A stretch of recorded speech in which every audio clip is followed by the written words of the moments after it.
जय माता दी। भक्तों, आज सुनिए चैत्र नवरात्रि के छठे दिन श्री दुर्गा सप्तशती पाठ के 11वें अध्याय।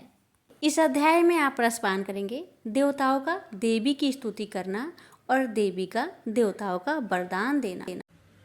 मैं भुवनेश्वरी देवी का ध्यान करता हूँ।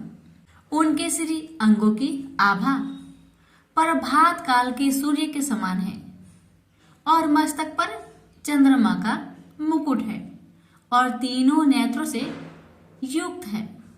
उनके मुख पर मुस्कान की छटा छाई रहती है और हाथों में भरत, अंकुश, पास एवं अभय मुद्रा शोभा पाते हैं। महर्षि मेधा कहते हैं, असुरों के मारे जाने पर इंद्र आदि देवता अग्नि को आगे करके कात्यायनी देवी की स्तुति करने लगे। उस समय अभीष्ट की प्राप्ति के कारण उनके मुख खिले हुए थे। देवताओं ने कहा, हे शरणागतों के दुख को दूर करने वाली देवी, तुम प्रसन्न हो। हे संपूर्ण जगत की माता, तुम प्रसन्न हो। विंध्येश्वरी, आप विश्व की रक्षा करो, क्योंकि तुम इस जड़ और अजर की ईश्वरी हो। हे देवी, तुम ही संपूर्ण जगत की आधार रूप हो, क्योंकि तुम पृथ्वी रूप में भी स्थित हो और अत्यंत पराक्रम वाली दुर्गा देवी हो। तुम विष्णु की शक्ति हो और विश्व की बीज परमाया हो और तुमने ही इस संपूर्ण जगत को मोहित कर रखा है। तुम्हारे प्रसन्न होने पर ही यह पृथ्वी मोक्ष को प्राप्त होती है। हे देवी, संपूर्ण विद्याएं तुम्हारे ही अलग अलग स्वरूप है। इस जगत में जितनी भी स्त्रियां हैं वह सब तुम्हारी ही मूर्तियां हैं। हे देवी, एकमात्र तुमने ही इस जगत को व्याप्त कर रखा है। तुम्हारी स्तुति किस प्रकार हो सकती है, क्योंकि तुम परम बुद्धि रूप हो और संपूर्ण प्राणी रूप स्वर्ग और मुक्ति देने वाली हो। अतः इसी रूप में तुम्हारी स्तुति की गई है। तुम्हारी स्तुति के लिए इससे बढ़कर और क्या युक्तियां हो सकती है। संपूर्ण जनों के हृदय में बुद्धि रूप होकर निवास करने वाली, स्वर्ग तथा मोक्ष प्रदान करने वाली हे नारायणी देवी, तुमको नमस्कार है। कला, काष्ठा आदि रूप से अवस्थाओं को परिवर्तित की और ले जाने वाली तथा प्राणियों का अंत करने वाली नारायणी, तुमको नमस्कार है। हे नारायणी, संपूर्ण मंगलों के मंगल रूप वाली हे शिवे, हे संपूर्ण प्रयोजनों को सिद्ध करने वाली, हे शरणगत वत्सला, तीन नेत्रों वाली गौरी, तुमको नमस्कार है। सृष्टि, स्थिति तथा संहारों की शक्ति भूता सनातनी देवी, गुणों का धार तथा सर्व सुखमयी नारायणी, तुमको नमस्कार है। हे शरण में आए हुए शरणागतों की, दीन दुखियों की रक्षा में तत्पर रहने वाली, संपूर्ण पीड़ाओं को हरने वाली हे नारायणी, तुमको नमस्कार है। हे नारायणी, तुम ब्राह्मणी का रूप धारण करती हो तथा हंसों से जूते हुए विमान पर बैठती हो और कुछ से अभिमंत्रित जल छिड़कती रहती हो। तुम्हें नमस्कार है। महेश्वरी रूप से त्रिशूल, चंद्रमा और सर्पों को धारण करने वाली हे महा वृषभ वाहन वाली नारायणी, तुमको नमस्कार है। मोर तथा मुकुटों से घिरी रहने वाली महाशक्ति को धारण करने वाली है कौमारी रूप धारिणी निष्पाप नारायणी, तुम्हें नमस्कार है। हे शंख चक्र गदा फर स्त्रांग धनुष रूप आयुधों को धारण करने वाली वैष्णवी शक्ति रूपा नारायणी, तुम हम पर प्रसन्न हो। तुम्हें नमस्कार है। हे दांतों पर पृथ्वी धारण करने वाली वरा रूपिणी कल्याणमयी नारायणी, तुम्हें नमस्कार है। हे उग्र नरसिंह रूप से दैत्यों को मारने वाली, त्रिभुवन की रक्षा में संलग्न रहने वाली नारायणी, तुम्हें नमस्कार है।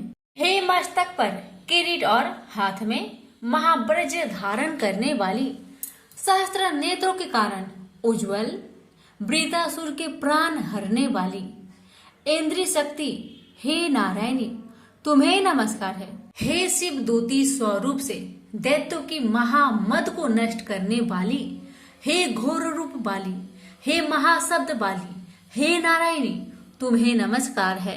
दाढ़ों के कारण भयंकर विकराल या डरावने मुख वाली, मुंडमाला से विभूषित मुंड मर्दनी चामुंडा रूपा नारायणी तुम्हें नमस्कार है।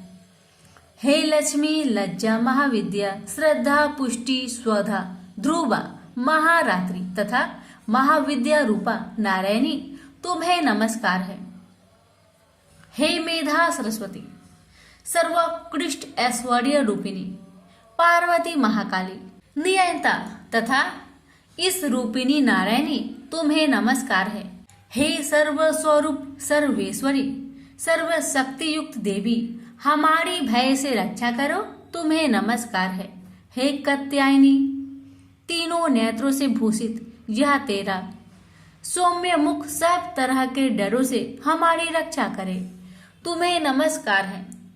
हे भद्रकाली ज्वालाओं के समान भयंकर अति उग्र एवं संपूर्ण असुरों को नष्ट करने वाला तुम्हारा त्रिशूल हमें भयों से बचाए तुमको नमस्कार है। हे देवी जो अपने शब्द से इस जगत को पूरित करके दैत्यों के तेज को नष्ट करता है, वह आपका घंटा इस प्रकार हमारी रक्षा करे जैसे कि माता अपने पुत्रों की रक्षा करती है।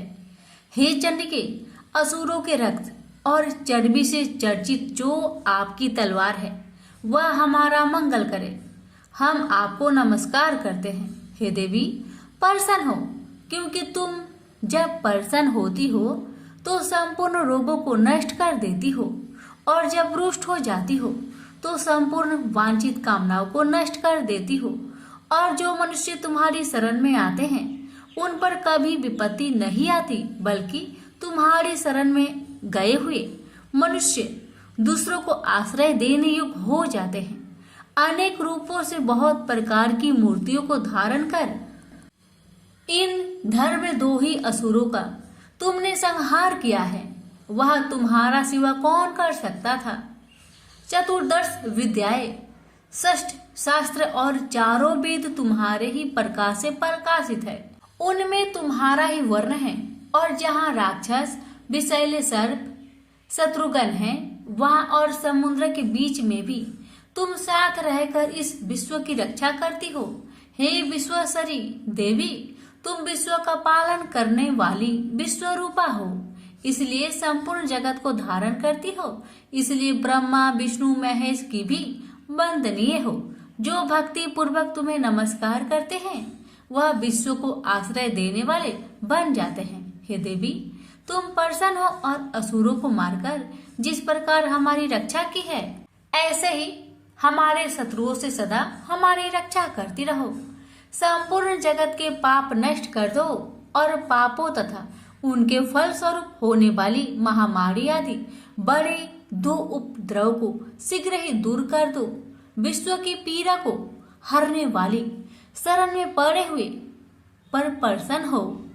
त्रिलोकी निवासियों की पूजनीय परमेश्वरी हम लोगों को वरदान दो। महर्षि मेधा कहते हैं इस प्रकार देवताओं की भक्ति पूर्वक स्तुति उपरांत देवी ने कहा हे देवताओं मैं तुमको वर देने को तैयार हूँ। आपकी जैसी इच्छा हो वैसा वर मांग लो मैं तुमको वर दूंगी।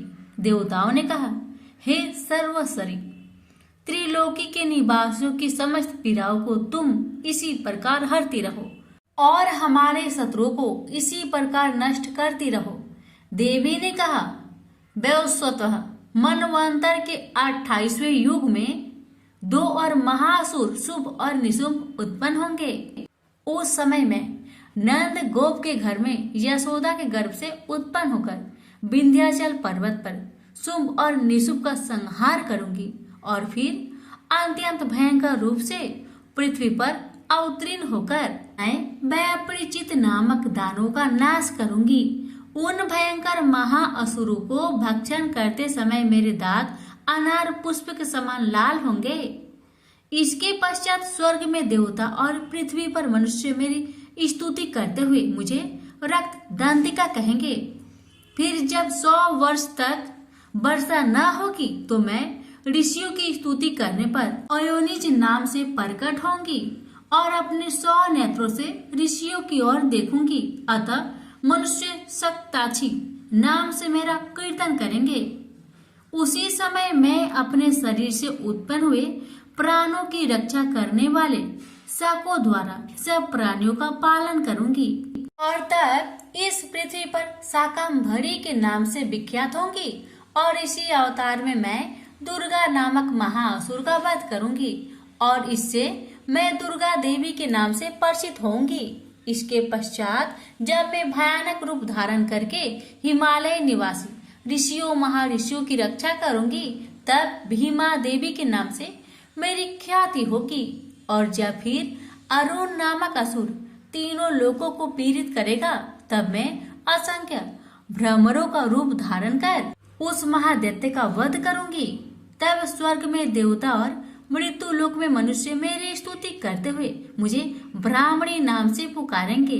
इस प्रकार जब जब पृथ्वी राक्षसों से पीड़ित होगी तब तब मैं अवतरित होकर शत्रुओं का नाश करूंगी। से बोलिए दुर्गा माता की जय। प्यारे भक्तों, इसकी आगे की कथा अगले अध्याय में अवश्य सुनिएगा। माता रानी आप सभी भक्तों पर अपनी कृपा सदा बनाए रखे। जय माता दी।